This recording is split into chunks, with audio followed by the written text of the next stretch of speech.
계약 당일에 인터넷으로 인지세를 납부를 하고 인지세 영수증을 출력을 하는 도중에 프린터가 꺼졌습니다. 출력이 안 돼요. 어떻게 해야 될까요?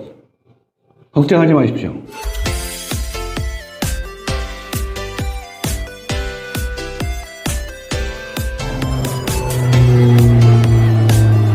오늘은 인지세를 좀 알아보도록 하겠습니다.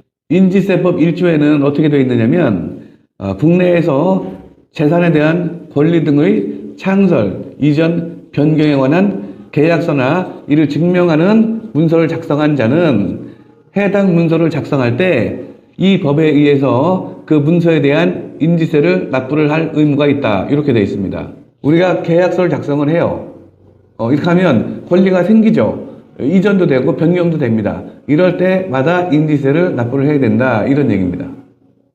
법에서 정한 인지세 납부 기한은 계약서를 작성할 때 발생이 되는 거예요. 이때 납세 의무가 발생이 됩니다. 그래서 계약서를 서명 날인을 마치면 그때 인지세를 바로 내야 돼요. 2021년도 이전에는 계약서를 작성을 하고 이때 인지세 내지 않았어요. 나중에 잔금 칠 때 이런 때 인지세 내고 했거든요. 그런데 2021년도에 인지세법을 개정을 하면서 계약서 작성하는 날, 그날 바로 내야 된다. 이렇게 바뀐 거예요.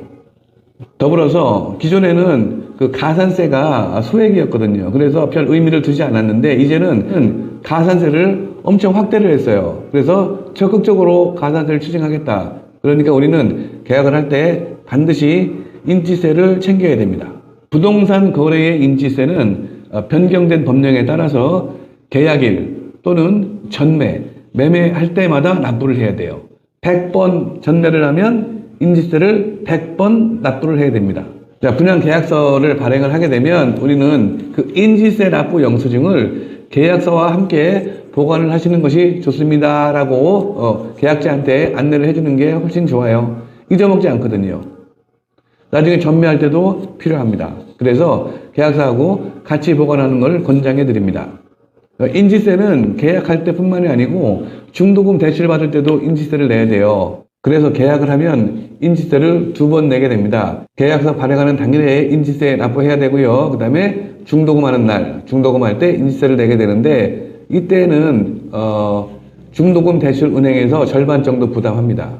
그리고 계약자가 절반을 부담하고 업무를 보다 보면 인지세는 지난번에 냈는데 이건 또 무슨 인지세야? 인지세는 어떻게 되는 거냐? 이렇게 물어보시는 분들이 있어요. 계약할 때는 인지세 2번 낸다고 생각을 하시면 편합니다. 또 그렇게 설명을 드려야 돼요.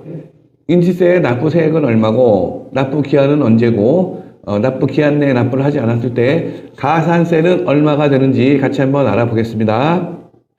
자, 보시다시피 인지세는 부동산, 선박, 항공기 등의 소유권 이전에 관한 징수예요. 부동산, 선박, 항공기에도 인지세가 다 들어갑니다. 세액은 이제 기재금액이 1,000만 원에서 3,000만 원 이하일 경우에는 2만 원, 그리고 3,000만 원 초과 5,000만 원 이하인 경우에는 4만 원, 5,000만 원 초과 1억 이하인 경우에는 7만 원, 그리고 1억 초과 10억 이하인 경우에는 15만 원, 기재금액이 10억 원을 초과하는 경우에는 35만 원 되겠습니다. 자, 우리가 보통 지식산업센터나 섹션 오피스, 오피스텔 같은 경우 분양을 할 때 평수가 대단히 크거나 아니면 하이엔드, 초고가의 오피스텔 이런 경우가 아니면 보통 1억에서 10억 사이로 들어갑니다. 분양권을 전매할 때는 프리미엄을 포함한 금액이 기재금액이 됩니다. 이 기재금액이라는 거는 우리가 계약서에 보면 총 분양 대금 있죠. 그거 얘기하는 겁니다. 납부 기한에서 3개월까지는 가산세가 100%, 3개월에서 6개월 이내 가산세 200%, 납부 기한으로부터 6개월이 지나면 최대 300%의 가산세를 적용됩니다. 원래 인지세의 4배까지 내게 되는 거예요. 예를 들어서 분양대금이 5억이다. 이런 경우에 인지세는 15만 원에 마무리할 수 있습니다. 근데 이걸 끝까지 갔다. 이런 경우에는 60만 원까지도 내야 된다는 거죠.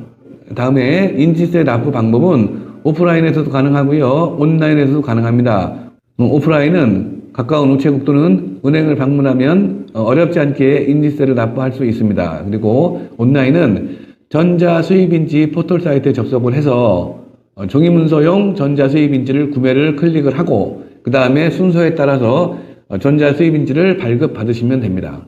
지금 보시는 거는 전자수입인지 구매 신청서, 우체국이나 은행에서 신청을 할 때 사용하는 양식입니다. 수입인지 15만원짜리 한 장이 필요가 하면 우체국이나 은행에 가셔서 이 전자수입인지 구매 신청서를 작성을 한 다음에 해당 금액을 내면 수입인지를 받게 됩니다. 자, 시행사나 현장에 따라서 전자수입인지를 구매를 할 때 구매자는 반드시 계약자 이름으로 구매를 해야 된다라고 주장하는 시행사도 있어요. 또 어떤 현장은 누구 이름으로 구매를 해도 전자수입인지의 고유 번호만 중요시하는 그런 현장도 있습니다. 이거는 현장에 따라 달라지는 것이니까 그때그때 맞게 신청을 하셔야 됩니다. 참고로 한 가지만 더 말씀을 드리면 전자수입인지 사이트에서 인지세를 납부를 하고 프린트를 하는 과정에 프린터가 고장이 났습니다. 프린트가 되다가 말았어요. 인지세를 못 뽑았습니다. 이런 경우에는 어떻게 해야 되느냐? 전자수입인지 사이트 맨 아래에 보시면 전화번호 있습니다. 그곳으로 전화를 하면 담당자가 받아요. 사정 얘기를 하지 않습니까? 그러면 그쪽에서 한 번 더 프린트할 수 있도록 기계적으로 조작을 해줍니다. 이렇게 됐습니다. 프린트 하세요 라고 하면 그때 같은 프린터에서 프린트하면 안 되겠죠.